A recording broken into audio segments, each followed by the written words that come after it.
BODDAMN, and today I'm going to show you a back and biceps workout that you can do in the gym in about an hour.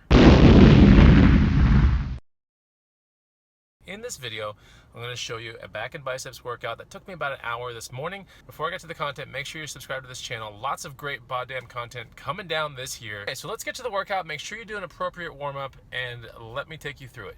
Alright, so the very first movement that I did, or exercise that I did, was an MTS high row. I believe that's what it's called. Essentially, this thing really works on the upper part of your back and a little bit on the lower part of your back as well, but not so much the lats. So, I'm doing the high row. I'm not doing a terrible amount of weight because my sets are looking like 4x10 on most of the stuff in this workout today.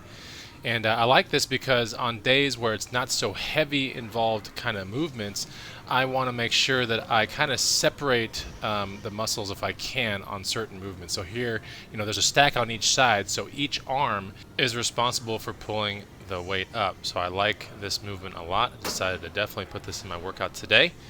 And here's another angle of it right there. The most important thing that I'm doing is I'm really controlling my concentric, eccentric, and I'm getting an isometric hold at the top. See, there's a 1 second hold like right there at the top of the movement. The second exercise is actually a wide grip pull-up with a tiny isometric hold at the top.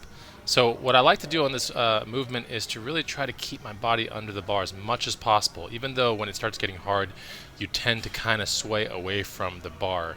So right here, I'm making controlled motions up and down. About 4x10 is what I'm looking for, and I'm going to superset it with an upright row with a wide grip, not a close grip. So here I am stepping over the bar, and I'm going to kick it a little bit wider than shoulder grip, right there, a lot wider than shoulder grip actually, and I'm going to bring it up and down. This is more of a cheat motion, and this is really to target the upper back and, more importantly, the rear deltoid. You can see the rear deltoid really popping out on the back right there when I bring it up.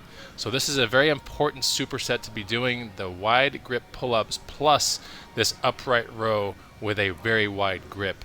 Again, we'll look at another set right here. There might be set 2 or 3 for me, but you can see that it's getting harder. I only get about 8 on these other sets and stuff, but I'm still, crossing over the bar and doing this as the superset right here. And look at my rear deltoid popping out. So that's what you're really emphasizing on.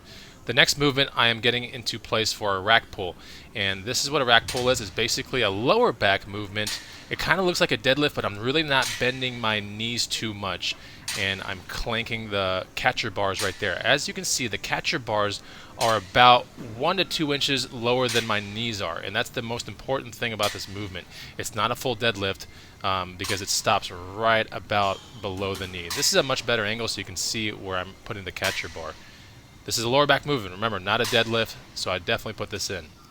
The next thing I'm supersetting with is actually these wide dumbbell curls. And I like these a lot because you can get not only isolation between right and left arm, but the most important thing is you can get a pretty good pump if you know what you're doing. And also, I am in a seated chair right here, so that's important. I'm not in one of those incline benches or anything. I'm in a seated chair, or a chair itself, whatever. They're all seated, I guess. And I'm bringing it up, and I'm getting that actual isometric hold for about 1 second, and then I'm bringing it down. It starts to hurt a lot, but I'll get you guys a different angle here so you can kind of see what's going on with the entire movement. Here's another angle right here, and I'm really trying to get that isometric hold for about a second on this movement. And what I'm really trying to think about is getting the pinky a little bit higher than the thumb if I can. The last movement that I decided to do was what I call a triple cut cable curl. And a triple cut means you do 10 reps, then you cut, right? You cut a certain amount, and then you superset it again, and then you cut another amount, and then you superset it for the 3rd time. So it's like a tricep, except I call it a triple cut cable curl, right?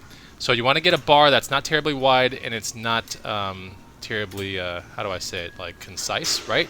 So I'm getting more of a, kind of like a close grip here. And you can see I'm on my second cut right here. It's hard, right? It's definitely hard.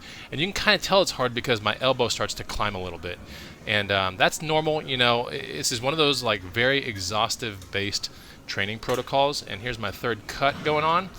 And I try to cut the same amount on each cut. So whether it's 2 spaces on the plates or more, I'm trying to cut the same amount. Now, when I revisit this, because I'm doing, I think, 3 sets of this. I didn't do 4 sets of this one, but I did 3 sets of the triple cut, and I'm telling you, it is mad painful. But Here's the next set right here, and I'm starting off lighter than when I started off on the first triple cut because it just gets really, really tough. So I'm trying to get a good squeeze of my bicep, as you can see right there, and then after 10, I put it down, I'll cut a certain amount, and then I'll do 10 more, and then I'll cut a certain amount again, and those certain amounts need to be the same if possible. And that way you can get a really crazy tricep, a really crazy burnout, and it's just one of the best ways to finish off the biceps, especially in a short amount of time. Now my goal in this workout was to get done in an hour. I believe I got done in about 55 minutes or so. And yeah, it's a really good way to kill the end of your workout. The reason why you do back first versus biceps first is because back is a much larger moving muscle than biceps. So you want to exhaust the big muscle first and then work on the smaller muscle later. Even though the smaller muscle of the bicep is getting theoretically a little bit worked out when you do your back, this is the perfect way to end the workout with a finishing movement, the tri-cut. I love it. So hope you enjoyed the video, guys.